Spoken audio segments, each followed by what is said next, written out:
Denize ay vurmuş bana ne, gün doğmuş çiçek açmış bana ne.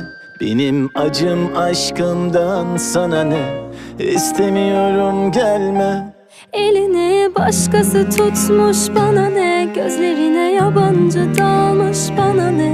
Benim acım aşkımdan sana ne, istemiyorum gelme.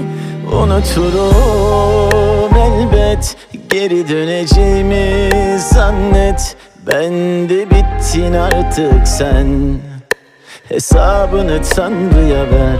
Unuturum elbet, geri döneceğimi zannet. Ben de bittin artık sen, hesabını Tanrı'ya ver. Bilmiyorum sensiz geçen bu kaçıncı günüm. Hepsini sevmiştim ben, oysa göremedim. Haklı haksız kim artık hiç önemli değil. Gece gündüz adını andım, duyamadın.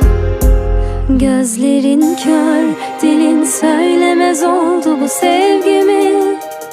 Hak etmedin. Denize ay vurmuş bana ne, gün doğmuş çiçek açmış bana ne. Benim acım aşkımdan sana ne, istemiyorum gelme. Elini başkası tutmuş bana ne, gözlerine yabancı dalmış bana ne. Benim acım aşkımdan sana ne, istemiyorum gelme. Unuturum elbet, geri döneceğimi zannet. Ben de bittin artık sen, hesabını Tanrı'ya ver. Unuturum elbet, geri döneceğimi zannet.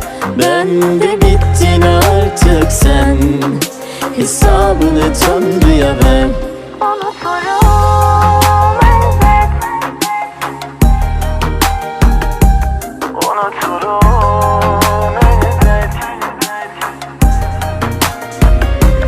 Gözlerin kör, dilin söylemez oldu bu sevgimi. Hak etmedin. Unuturum elbet, geri döneceğimi zannet. Ben de